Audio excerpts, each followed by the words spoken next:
আচ্ছা বলুন তো, পৃথিবীর সবচেয়ে দ্রুততম প্রাণীর নাম কি? ঠিক বলেছেন, চিতা। আচ্ছা, এই স্থলভাগে সবচেয়ে প্রকাণ্ড প্রাণী কোনটি? ইয়েস, হাতি। বা ধরুন, এই পৃথিবীতে সবচেয়ে বিষধর সাপ, যার এক ফোঁটা বিষে পৃথিবীর যে কোনো প্রাণী ইহলোকের মায়া ত্যাগ করতে পারে। ঠিক, কিং কোবরা। কিন্তু জানেন, এরা এত শক্তিধর হওয়া সত্ত্বেও নিজেদের ভাগ্য এরা বদলাতে পারে না। কিন্তু আমি আর আপনি এদের থেকে শত গুণে কম শক্তিশালী হওয়া সত্ত্বেও আমাদের কাছে এমন একটি শক্তি আছে যার সাহায্যে আমরা আমাদের ভাগ্যটাকে বদলে নিতে পারি। হ্যাঁ, ঠিক ধরেছেন, আমি আমাদের বুদ্ধির কথা বলছি। এটা ভগবানের কাছ থেকে পাওয়া আমাদের এমন একটি শক্তি যেটা অন্য কোনো প্রাণীদের প্রায় নেই বললেই চলে। আর এই শক্তির সঠিক ব্যবহারেই আমরা আমাদের ভাগ্যটাকে বদলে দিতে পারি। আসুন এই 2024 সালটাকে আমাদের জীবনের একটা টার্নিং পয়েন্ট করে তুলি। নমস্কার, আমার নাম ভাস্কর রাহা। আমি আজকের এই ভিডিওটিতে এমন কিছু তথ্য তুলে ধরব যেটার মাধ্যমে আপনারা কিছুটা মোটিভেশন পাবেন এবং সেখান থেকে আপনারাও আপনাদের নিজের ভাগ্য বদলের দিকে অনেকটা এগিয়ে যেতে পারবেন। দেখুন, প্রতিবার একটা করে নতুন বছর আসে এবং আমরা ভাবি যে এই বছর একটা নতুন কিছু করতেই হবে, কিন্তু ওই ভাবা এক করা এক, গতানুগতিকভাবে বছরগুলো চলে যায় এবং আমরা এক চুলো এগোতে পারি না বা এগোই না। কেন এমন হয় জানেন? কারণ আমরা ভবিষ্যৎ নিয়ে মারাত্মক দুশ্চিন্তা করি, আমরা ব্যর্থ হওয়া নিয়ে বড্ড বেশি ভাবি, আমরা লোকে কি বলবে এটা নিয়ে খুব বেশি চিন্তিত থাকি। একটু শান্তভাবে ভেবে দেখুন, আপনি আপনার জীবন থেকে ঠিক কি চান? আপনার মনে কি নতুন কোনো ভাবনা আসে?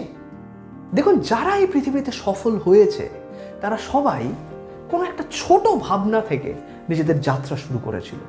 আমি বেশ কিছু উদাহরণ আপনাদের সামনে তুলে ধরতে পারি।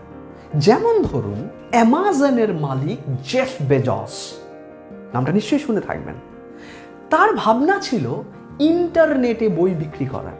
ভেবে দেখুন, যেই সময়টাতে উনি এই ভাবনাটা ভেবেছিলেন সেই সময় ইন্টারনেট সম্পর্কে মানুষের কাছে সেরকম কোনো তথ্যই ছিল না, বা মানুষ সেভাবে জানতও না ইন্টারনেটটা কি। সেই ভাবনা থেকে তিনি তার যাত্রা শুরু করেছিলেন, কিন্তু ধীরে ধীরে তিনি তৈরি করে ফেললেন পৃথিবীর লার্জেস্ট সেলিং নেটওয়ার্কিং প্ল্যাটফর্ম। আজ অ্যামাজনের 300 মিলিয়নেরও বেশি অ্যাক্টিভ কাস্টমার আছে। একজন ব্যক্তি যার মনে হঠাৎ এলো যে কম্পিউটারের সফটওয়্যার বানাবে এবং সেটা সারা পৃথিবীতে বিক্রি করবে, বিল গেটস তৈরি করে ফেললেন মাইক্রোসফট কোম্পানি এবং নিজে হয়ে গেলেন পৃথিবীর সবচেয়ে ধনী ব্যক্তি। আচ্ছা, হ্যারি পটারের কথা মনে আছে? হ্যারি পটারের স্রষ্টা জে.কে. রাউলিং, জানেন, উনি ওনার ম্যানুস্ক্রিপ্টটা লেখার পরে বিভিন্ন প্রডিউসারের কাছে গেছেন সেটা প্রকাশ করতে, কিন্তু বারে বারে তিনি রিজেক্ট করেছেন। জানেন তিনি কতবার রিজেক্ট হয়েছিলেন?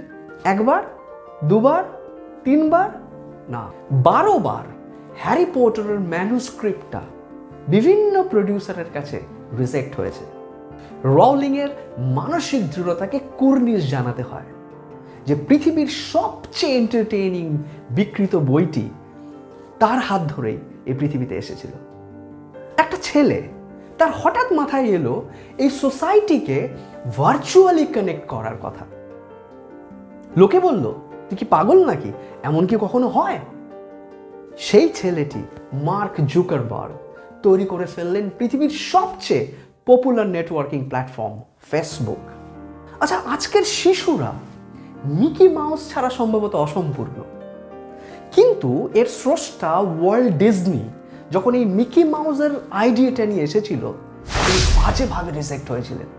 এটাও বলা হয়েছিল যে এত বড় ইঁদুর দেখলে নাকি মহিলারাও ভয় পেয়ে যেতে পারে, কিন্তু এই পৃথিবী তার সৃষ্টির স্বীকৃতি দিয়েছে। এমন আরো হাজারো উদাহরণ আছে যা বলে শেষ করে ফেলা সম্ভব নয়। তাই ভাবুন আর নিজের ভাবনাটাকে প্রকাশ্যে নিয়ে আসুন। আপনি বলবেন, ভাবনাই তো আসে না। আমি বলবো, আসে, তবে সেটা যে কোনো সময়ে বা যে কোনো স্থানে, এমনকি এখানেও। সফল ব্যক্তিরা সেই ভাবনাগুলোকে যত্ন করে এবং সেগুলোকে প্রকাশ্যে নিয়ে আসে, আর অসফল ব্যক্তিরা সেগুলোকে অলীক কল্পনা বলে হারিয়ে ফেলে। যদি মনে করেন ভাগ্য দেবতা হঠাৎ করে প্রকট হবেন এবং আপনার ভাগ্য রথকে সামনের দিকে এগিয়ে নিয়ে যাবেন, বিশ্বাস করুন সেই দিনটি কিন্তু কখনোই আসবে না। আপনাকেই স্রোতের বিপরীত দিকে হেঁটে আপনার ভাগ্য রথকে সামনের দিকে এগিয়ে নিয়ে যেতে হবে। তাই বেছে নিন 2024 সালকে। যে কাজটি আপনি করব ভাবছেন কিন্তু করার সাহস করছেন না, বা প্রথম পদক্ষেপটাই তুলতে পারছেন না, তৈরি করে ফেলুন আপনার সফলতার একটা ব্লুপ্রিন্ট, এবং 2024 সালেই শুরু হোক তার শুভ সূচনা। এগিয়ে যান, সারা পৃথিবী আপনার জন্য অপেক্ষা করছে।